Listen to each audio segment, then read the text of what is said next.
नमस्कार दोस्तों, मैं हूँ निशु और मेरे चैनल में आप सबका बहुत-बहुत स्वागत है। तो दोस्तों फिर से हाज़िर हो गई हूँ मैं अपने इस वीडियो में अमरनाथ की यात्रा की संपूर्ण जानकारी पार्ट 2 के साथ।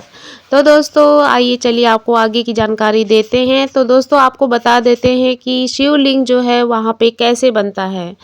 दोस्तों गुफा की परिधि लगभग 150 फुट है और इसमें ऊपर से बर्फ के पानी की बूंदें जगह-जगह टपकती रहती हैं। यहीं पर सेंटर में एक ऐसी जगह है जिसमें टपकने वाली हिम बूंदों से लगभग 10 फुट लंबा शिवलिंग बनता है।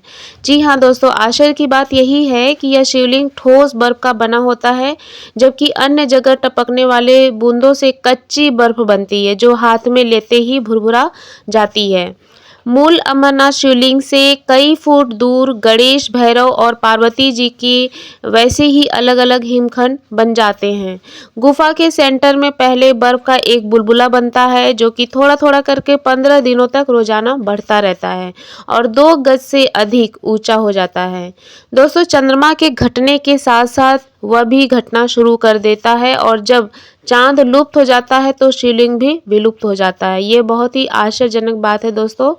चंद्र की कलाओं के साथ हिमलिंग बढ़ता है और उसी के साथ घटकर लुप्त हो जाता है। चंद्र का संबंध दोस्तों शिव से माना गया है। ऐसे क्या है कि चंद्र का असर इस हिमलिंग पर ही गिरता है। अन्य गुफाएं भी हैं जहां बूंद-बूंद पानी गिरता है, लेकिन वे सभी हिमलिंग का रूप क्यों नहीं ले पाते हैं। अमरनाथ गुफा की तरह कई गुफाएं हैं। अमरावती नदी के पथ पर आगे बढ़ते समय और भी कई छोटी बड़ी गुफाएं दिखती हैं।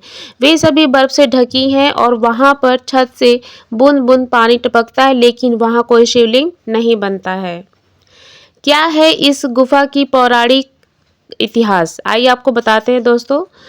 कश्मीर घाटी में राजा दक्ष और ऋषि कश्यप और उनके पुत्रों का निवास स्थान था। पौराणिक मान्यता यह है कि एक बार कश्मीर की घाटी जलमग्न हो गई। उसने एक बड़ी झील का रूप ले लिया। तब ऋषि कश्यप ने इस जल को अनेक नदियों और छोटे-छोटे जल स्रोतों के द्वारा बहा दिया।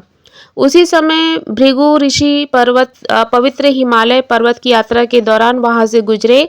तब जल स्तर कम होने पर हिमालय की पर्वत श्रृंखलाओं में सबसे पहले भृगु ऋषि ने अमरनाथ की पवित्र गुफा और बर्फ के शिवलिंग को देखा।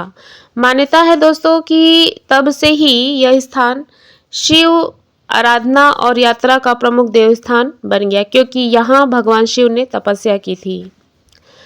अब आइए दोस्तों आपको बता दें कि गुफा की प्राचीनता के ऐतिहासिक प्रमाण क्या हैं। अमरनाथ गुफा को पुरातत्व विभाग वाले 5000 वर्ष पुराना मानते हैं, अर्थात महाभारत काल में यह गुफा थी। लेकिन उनका यह आकलन गलत हो सकता है, क्योंकि सवाल यह उठता है कि जब 5000 वर्ष पूर्व गुफा थी तो उसके पूर्व क्या गुफा नहीं थी। हिमालय के प्राचीन पहाड़ों को लाखों वर्ष पुराना माना जाता है दोस्तों, और उनमें कोई गुफा बनाई गई होगी तो वह हिमयुग के दौरान ही बनाई गई होगी, अर्थात आज से 12-13 हजार वर्ष पूर्व। दोस्तों पुराण के अनुसार काशी में दर्शन से 10 गुना, प्रयाग से 100 गुना और नैमिषारण्य से 1000 गुना पुण्य देने वाले श्री बाबा अमरनाथ के दर्शन हैं, और कैलाश को जो आज जाता है वह मोक्ष पाता है। आइए दोस्तों आपको बता दें इस यात्रा का प्राचीन इतिहास। वैसे तो अमरनाथ की यात्रा महाभारत के काल से ही की जा रही है। बौद्ध काल में भी इस मार्ग पर यात्रा करने के प्रमाण मिलते हैं दोस्तों। इसके बाद ईसा पूर्व लिखी गई कल्हड़ की राज तरंगिणी तरंग द्वितीय में उल्लेख मिलता है कि कश्मीर के राजा सामदीमप शिव के भक्त थे और पहलगाम के वनों में स्थित बर्फ के शिवलिंग की पूजा करने जाते थे। इस उल्लेख से पता चलता है कि यह तीर्थ यात्रा करने का प्रचलन कितना पुराना है। भृंगेश संहिता, नीलमत पुराण, कल्हड़ की राजतरंगिणी आदि में अमरनाथ तीर्थ का बराबर उल्लेख मिलता है दोस्तों। भृंगेश संहिता में कुछ महत्वपूर्ण स्थानों का उल्लेख है जहां तीर्थयात्रियों को अमरनाथ गुफा की ओर जाते समय धार्मिक अनुष्ठान करने पड़ते थे। उनमें अनंतनया, माच भवन, गणेश बल, मामलेश्वर, चंदनवाड़ी, सुश, रामनगर और पंचतरंगिनी और अमरावती शामिल हैं। दोस्तों एक प्रसिद्ध पुस्तक में लिखा गया है कि पहले मट्टन के कश्मीरी ब्राह्मण अमरनाथ के तीर्थयात्रियों की यात्रा कराते थे। बाद में बटकुट में मलिकों ने यह जिम्मेदारी संभाल ली, क्योंकि मार्ग को बनाए रखना और गाइड के रूप में कार्य करना उनकी जिम्मेदारी थी। दोस्तों, गुफा के दर्शन का महत्व क्या है? इस गुफा का महत्व इसीलिए नहीं है कि यहाँ हम हिम शिवलिंग का निर्माण होता है। इस गुफा का महत्व इसलिए भी है कि इसी गुफा में भगवान शिव ने अपनी पत्नी देवी पार्वती को अमृतत्व का मंत्र सुनाया था, जैसा कि मैंने इसे पहले वाली अपनी वीडियो में आपको बता चुकी हूँ। उन्होंने कई वर्ष रहकर यहाँ तपस्या की थी, तो यह शिव का एक प्रमुख और पवित्र स्थान है। शिव जी के प्रमुख 5 स्थान है दोस्तों, जिसमें कि पहला कैलाश पर्वत है, दूसरा अमरनाथ, तीसरा केदारनाथ, चौथा काशी और 5वां पशुपतिनाथ। दरअसल शास्त्रों के अनुसार इसी गुफा में भगवान शिव ने माता पार्वती को अमृतत्व का रहस्य बताया था। माता पार्वती के साथ ही इस रहस्य को शुक और 2 कबूतरों ने भी सुन लिया था। यह शुक बाद में शुकदेव ऋषि के रूप में अमर हो गए, जबकि गुफा में आज भी कई श्रद्धालुओं को कबूतरों का एक जोड़ा दिखाई देता है, जिन्हें अमर पक्षी माना जाता है। भगवान शिव जब पार्वती को अमर कथा सुना रहे थे, तो उस समय छोटे छोटे अनंत नागों को अनंत नाग में छोड़ा और माथे के चंदन को चंदनवाड़ी में उतारा, अन्य पिस्सुओं को पिस्सू टॉप पर और गले के शेषनाग को शेषनाग नामक स्थल पर छोड़ दिया। ये सभी स्थान अभी भी अमरनाथ यात्रा के दौरान रास्ते में दिखाई देते हैं।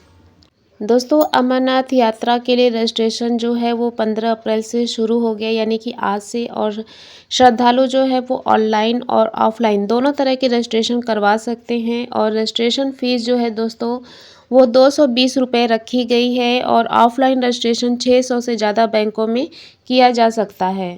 दोस्तों, आपको बता दें कि इस साल अमरनाथ यात्रा जो है वो 3 जुलाई से शुरू होकर 9 अगस्त यानी कि रक्षाबंधन तक 39 दिन चलेगी, और यात्रा 2 रूट पे होगी, जैसे कि आपको मैंने वीडियो में बताया है, पहलगाम और बालटाल से। लगभग 6 लाख श्रद्धालु यात्रा पर आ सकते हैं दोस्तों। और दोस्तों, अमरनाथ यात्रा के लिए अमरनाथ श्राइन बोर्ड द्वारा तैयारियां कर ली गई हैं। बोर्ड ने घोड़े, पालकी और टेंट के रेट मामूली बढ़ोतरी के साथ तय कर दिए गए हैं। दोस्तों, श्राइन बोर्ड ने यात्रियों को बारगेनिंग से बचाने के लिए ठहरने के लिए भी रेट फिक्स कर दिए हैं। ठहरने के लिए फ्लोर पर मैट्रेस, ब्लैंकेट, पीलो या फिर स्लीपिंग बैग के साथ ब्लैंकेट लेने के लिए एक श्रद्धालु को एक रात के लिए मणिगम में 150 रुपये देना होगा। बालटाल में 200, तो गुफा के पास पंच तरड़ी में 350 रुपये लगेंगे। वहीं अगर आप फ्लोर की बजाय सोने के लिए चारपाई लेते हैं तो सभी सुविधाओं के साथ उसका चार्ज मणिगम में 180, बालटाल में 250 और पंचतरड़ी में 500 रुपये हो जाएगा। तो दोस्तों, इन्हीं सब जानकारी के साथ अपनी आज की वीडियो को मैं यहीं पे विराम देती हूँ। आई होप मेरी आज की वीडियो से आपको काफ़ी कुछ जानने को मिला होगा, और मेरी जानकारी जो है अमरनाथ से जुड़ी हुई यात्रा की जो जानकारी है वो पूरी हुई दोस्तों। और अगर आपको मेरी यह वीडियो पसंद आई है तो इसे ज़्यादा से ज़्यादा शेयर कीजिए, लाइक कीजिए। और दोस्तों, अगर आपके कोई सुझाव हैं तो कमेंट बॉक्स में लिख के ज़रूर बताइएगा। मिलते हैं अपने एक नए वीडियो के साथ, एक नई जानकारी के साथ। तब तक के लिए मेरे साथ मिल के बोलिए हर हर महादेव, हर हर शंभू।